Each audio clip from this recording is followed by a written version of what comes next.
Trump is a world historical figure. He can win all these wars in the Middle East. He can have a grand bargain with Russia, on and on. It's just fantasy land. There's no understanding that the world has changed. And Americans, Dr. Paul, I do think are beginning to pay more attention.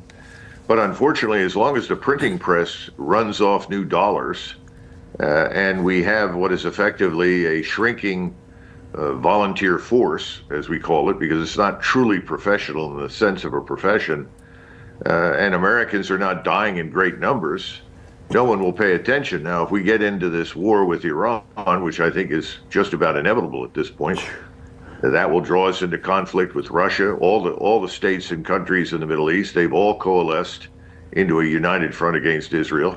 So we'll be fighting them as well as Russia, and potentially the Chinese will come in simply because they want to keep the Straits of Hormuz open, because they depend very heavily on the oil and natural gas. So the bottom line is then people may pay attention because we may take losses. In fact, I predict that we will.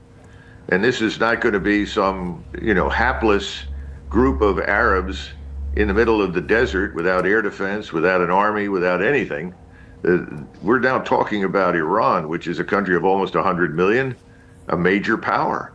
We're not going to overwhelm Iran in a night, which effectively is what the Air Force thinks. It's not going to happen. Plus, all you have to do is look at the geography and realize how difficult that would be. I was going to ask, what do you think inside the Pentagon? How many people do you think understand the reality? There have to be some smart people in there. Understand the reality of what you just said. How many people do you think get that? And what would their rank be in the military? Sort of low-level people or mid-level, or if there are any? There are people, Dan, as you know, there are people in the intelligence services as well as in the military, in the Department of Defense, who know exactly what I'm talking about. And they're acutely sensitive to it. But their warnings and their comments and observations are not welcome. Now, you say, what rank are they? Well, they range from lieutenant colonel up through, I think, some 2 stars. Wow. But, you don't reach the top in this current environment unless you've signed on for, the agenda. The agenda right now is that Russia is evil. We may come to some sort of arrangement in Ukraine, but we're not going to surrender Ukraine, whatever that means. And we're going to continue the pressure on Russia. And by the way, we're going to, beat Iran into submission, and anybody who gets in the way will be forced to submit as well. We go through this business of, as Dr. Paul has pointed out on more than one occasion, we either bribe or bully people to get them to do what we want. But they're there, but they're not going to be heard. So it doesn't make any difference what they think or what they argue for. But look, we don't have the capacity right now to fight a major regional war anywhere. That's the truth. We've got this thing we call the U.S. Army strung up along the borders of Lithuania, Latvia, Estonia, Poland, down to Romania. It's absurd. For what purpose? They sit there and they wait around to be fed. This is crazy. We need to get them out of there and bring them home. The Europeans aren't arming up to invade Russia. That's not going to happen. These governments are all going to go away because they failed miserably. We have severe economic problems at home. Yeah. How do we deal with all the needs and consequences? And on top of this, the president talks about, I want to secure the border. And I don't think he understands really what that entails. That's not easy, because once you cut off the money in great quantities that the drug cartels are used to acquiring, we're going to have wars inside the United States because the cartels are all over our country. Yeah. We're going to have a war with criminality. Where are the forces to fight this? How do we do this? And then he wants to, pick up and deport people. Well, I have no objections to that, but what's the plan? How do you go about it? And again, this demands enormous quantities of manpower, and that has to come from the Army and the National Guard and ultimately the Marines, because we can't treat the Marines as some sort of 9/11 force, because it's not. It has no mission anymore. There is no amphibious warfare for them. They're part of the ground force, and we're going to need them. So, we're a mess. Let's put it this way. We're a complete mess. And all of this sounds great, but there is, as far as I can tell, no plan. Yeah. I really was interested in the part where you talked about combining why do we have these 4, 5, 6 different branches of service? Why not combine them? But and certainly speak to that if you wish. But I do want to bring up one issue. Now, you handled the issue of too many 4-stars in your paper, and you had your own idea about how to deal with the fact that we have too many general officers. Now, we've heard some floating of some plans in the Trump administration. They seem to have the same goal of getting rid of too many of these high-ranking officers, but they seem to have a different approach. Maybe you can explain to our viewers how your approach differs from theirs and why you think yours would be more successful. Well, I think President Trump has been told to appoint a board, and I presume that people on the board will be either political figures and or retired 4-stars themselves from the various services, and then cull the ranks to eliminate people who are ideologically opposed to Trump and his new administration. Well, I don't think this is going to work worth a damn. It's ridiculous. It'll fail miserably. Teddy Roosevelt had a problem in the Philippine insurrection. They had a general over there with the extraordinary name of Smith, and he was responsible for massive crimes against humanity. He was urging his troops to burn, murder, rape, kill, destroy. We killed almost 250,000 Filipinos in that ridiculous insurrection that we never needed to fight. Make a long story short, the word got back to newspapers. Teddy Roosevelt was furious and angry at what had happened. And so what did he do? He appointed a board. And it was a board of generals to determine whether General Smith was really a war criminal. And guess what happened? General Smith was acquitted of all charges. Of course he wasn't a war criminal. At that point, Teddy Roosevelt realized what a big mistake he'd made. He disbanded the board and retired, General Smith in disgrace. The point is, these people can't reform themselves. The key is not a board. The key is a structure. You simply say, we don't need any more than, as I point out, 11 4-stars. We'll decide who those 11 will be, but in the meantime, everybody who has 3 years on station is eligible to retire. Please send us your papers. You're retiring. And then you turn around to the 3-stars, and you have a decision to make there. Perhaps it would be best if most of you retired. You go through and you do a study and you say, well, where did all of these 4- and 3-star billets come from? Well, it comes out of the Cold War and the massive growth since Goldwater Nichols and the numbers of commands and general officer slots, this huge bureaucracy. It's the enemy of effectiveness. It's the enemy of efficiency. But instead of picking out individuals and say, we don't like you because you don't agree with this, it's a blanket thing. We also have too many senior executive service types all over the place that are equally overpaid and are not really needed. So you got to get the only way to get at this is through structural change. And of course, structural change is something of no interest to politicians, particularly the ones that are coming into office right now, I suspect, because they don't understand it. Right. But if there's no general officer slot for a 4-star, then the 4-star is gone.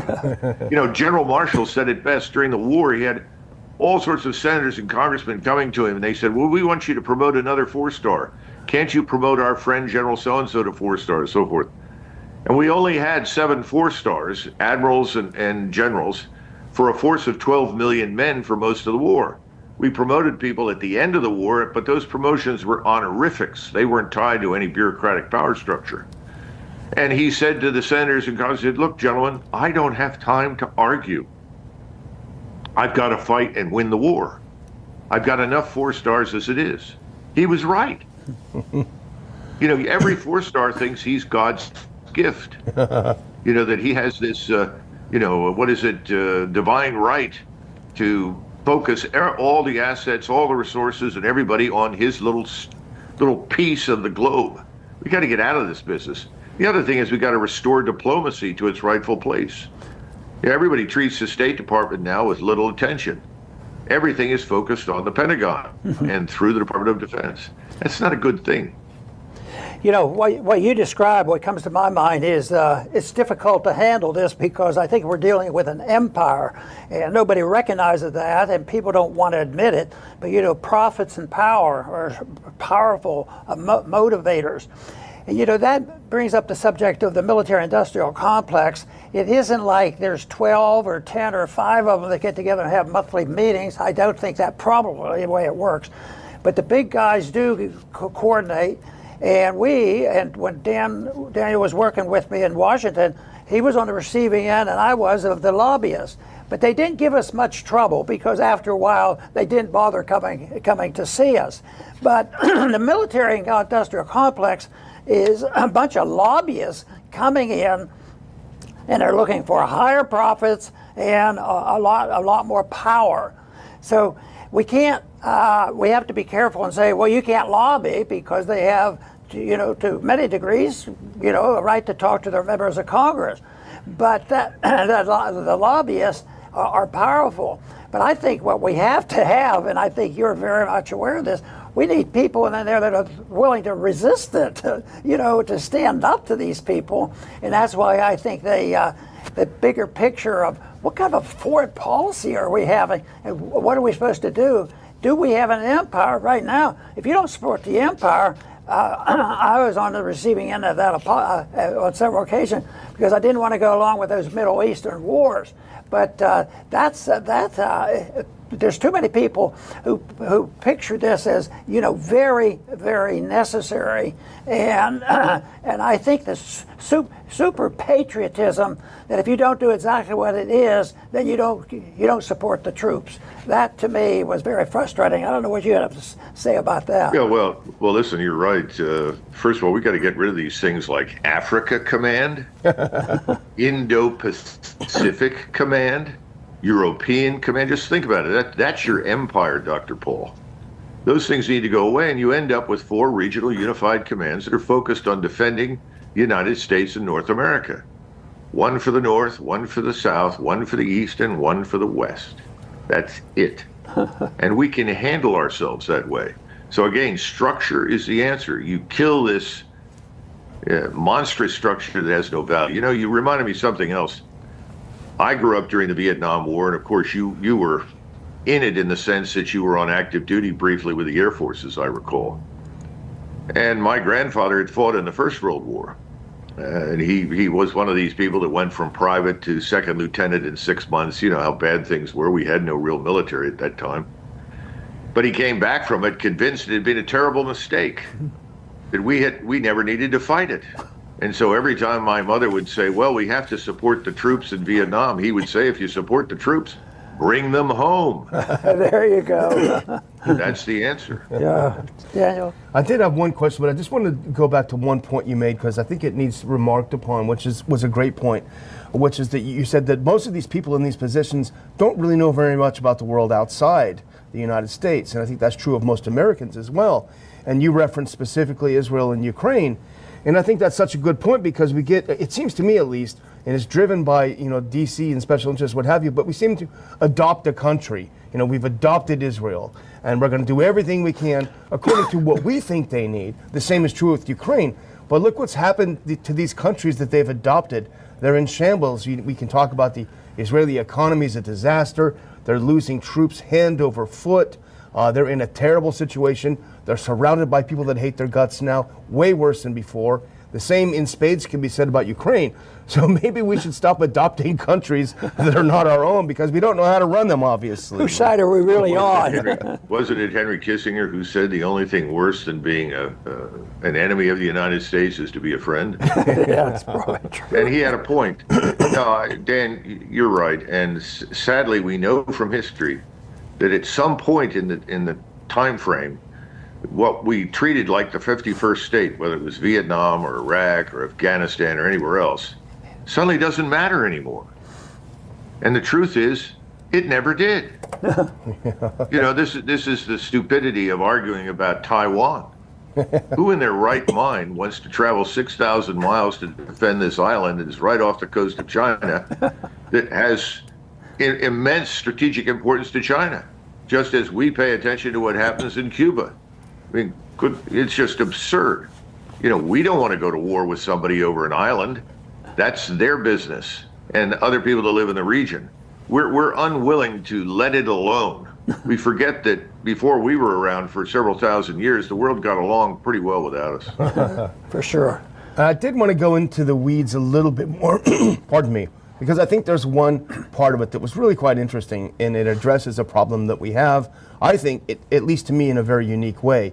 You addressed the problem we have of recruitment and force retention in the military, and I think you have some interesting solutions. We're getting a little close to our time, but if you could maybe tell our audience a couple of those ideas you've had, because I think they're excellent. Well, one of them, of course, is I think we need to regionally recruit. We need a stationing plan. We need to bring most of our troops back to the United States. And then people can operate around and live around garrisons. These garrisons become home bases. So wherever they go for training or deployment, they know they're always going to come back to the same place. And you're not moving tens of thousands of people every day. Another example is the Marines guarding embassies. There are about 32 to 33,000 Marines in transit all the time, moving to and from embassies. These are young men, for the most part, 18, 19, 20 years of age. They're infantrymen. They belong in infantry formations. And today we have to have specialists with specialized technology to defend the embassies that we have. And they're much better off doing that than pulling Marines into this. I know the Marines love this duty, but it's counterproductive. You know, when we recruit, we need to recruit people based on a standard. If people say to me all the time, well, we can't find enough people to meet the standard, then let's get smaller. We'll get better. People will respect us. That's number one. Number two, for every 3 years of honorable service, whether you stay for 3 years, 9 years, 21 years, 33 years, whatever it turns out to be, for every 3 years of honorable service, you get 1 year tax-free, federal and state. Wow. That's important. You know, then suddenly people that are actually ambitious, that want to build their own businesses, they want to start a new life, they say, listen, I'm going to serve in the armed forces for 3 years or 6 years. That gives me 1 or 2 years of, you know, no taxes, where I can build up my business and be very successful. I mean, we want people like that. We don't expect everyone to stay forever. The second thing is we need to also think carefully about the composition. You know, let's think carefully about who we want in the force to do what. We're dealing with an old World War II dinosaur.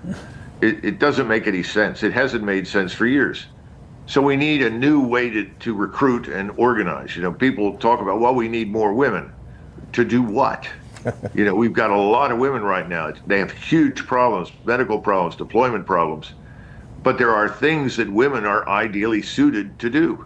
Right now, you could put women to run all of the unmanned aerial vehicles all over the place. They're brilliant pilots. They're better as pilots, by the way, for physiological reasons than men are. So what's wrong with that? But don't force them into combat roles where they're a drag, a burden on the unit. They can't keep up. And there's no reason why they should be compelled to keep up. In other words, let's be smart about what we're doing. And we're not. So those are the kinds of things that we need to think about. And then you have the service academies.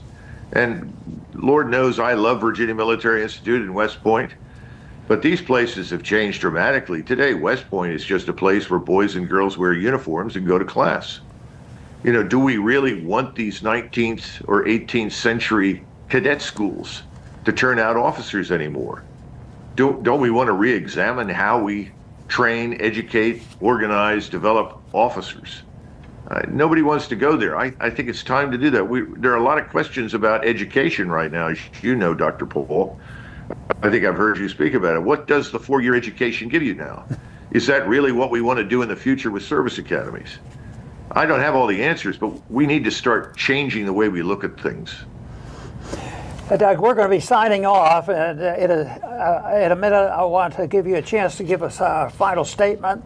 And we always are looking for a little bit of uplifting. Give us a positive thing about how everything is going to be perfect next week.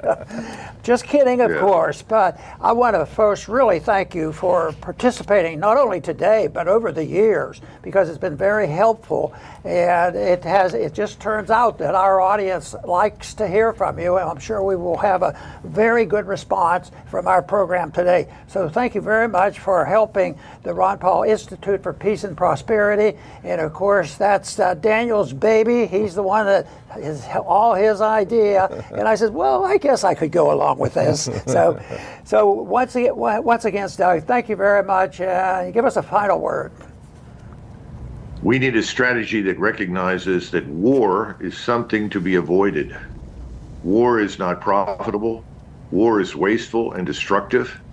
Our forces are worn out, overstretched, and anachronistic. So let's cut the war business and understand that prosperity, economic prosperity, and a healthy society are the foundation of our real power in this country. So avoiding war is critical. That should be the organizing imperative of our strategy. Oh, thank you. Happy to be here. Good. And you've worked hard on trying to develop a strategy and change things, in a reasonable way where you have a goal, is the way I understand it. And the goal should conform with a goal for peace and also with consideration of what the Constitution is all about, and not runaway spending, not runaway intervention, and all these things. So we're delighted to have you on here, and tell us a little bit more about some of the strategies you've been working on, because of course you talked about that 4 years ago and further behind. But hopefully we get a lot more attention this go around with the new administration. Doug? Oh, sure. A few months ago, actually before the election, RFK Jr.'s supporters, his original campaign PAC, asked me to put together a paper on taming the warfare state. What can we do? This is a juncture in time where we have the opportunity to do new things. And so I put this together. It turned out it started off to be a relatively short read, and it grew and grew like Topsy, and it's a very long paper. But the argument is fairly straightforward, and it's one that you're familiar with, Doctor, and I think Dan is too. Is first and foremost, with this new administration, we need a new strategy, a new military strategy that connects ends and means and also recognizes that the world has changed. And so I outline a new strategy, and it's an America First strategy. It says we defend America. We're back to hemispheric defense. We reorient our thinking to defense. We've been in the business of offensive operations and interventions all over the world, and we have built this giant hegemonic military structure with 44 four-star generals and admirals to manage this force of 1.18 million people and effectively stand ready to meddle in other people's affairs all over the world. And we all agreed, at least RFK Jr. and his staff agreed, this has got to stop. So what I do in the paper is I say you got to do two things. You have to have a new strategy that it is absolutely America First.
Hello guys, welcome back to my channel. Today I am back with another new video.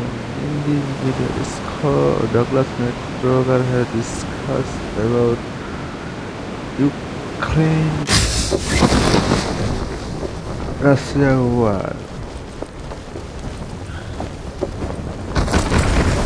He discussed many points about this war, and if you don't know who Douglas Macgregor are, he is an ex-army officer of U.S. Army. Help! So, he known well about current war and affairs.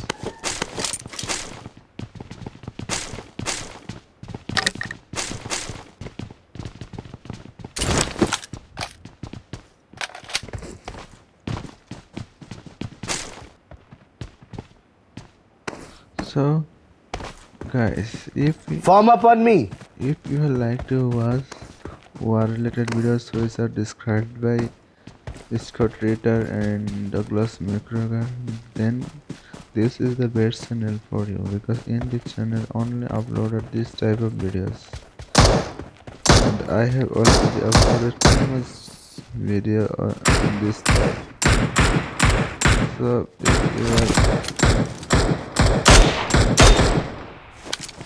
So if you want to watch this type of video, then you should subscribe, and you should be part of YouTube journey.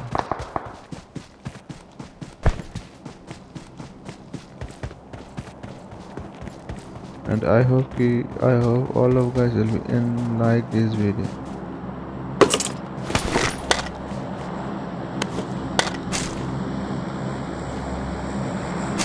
Form up on me.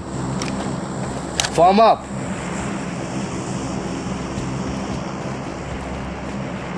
Enemies ahead.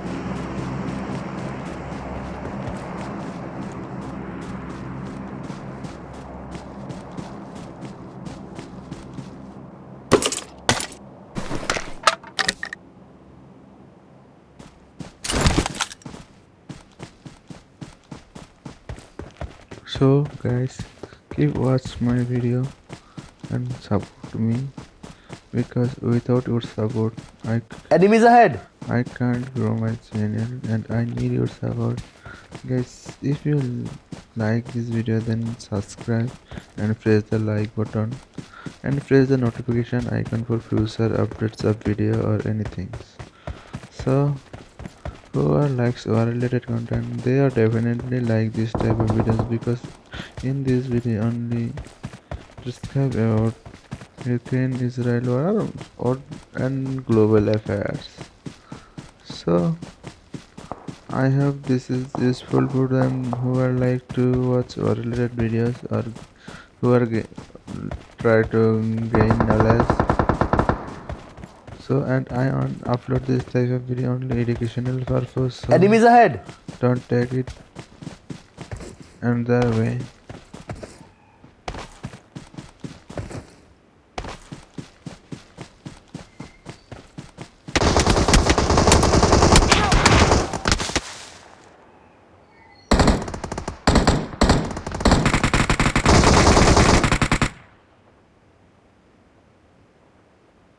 Help! Watch out! Watch out! Marked a location. Watch out! Watch out! Watch out! Watch out! Watch out! Watch out! Watch out! My teammate has finished 2 enemies. It's safe here! Save me!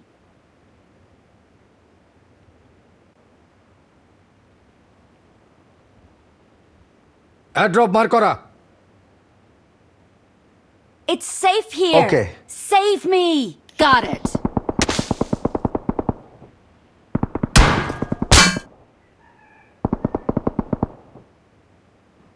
So guys, if you like to watch this type of video, then you can subscribe my channel, because I upload this type of video in my channel. Enemies ahead. Keep staying to the subscribe my channel. I'll be back with another video next Get to the time. safe zone ASAP. Bye for now.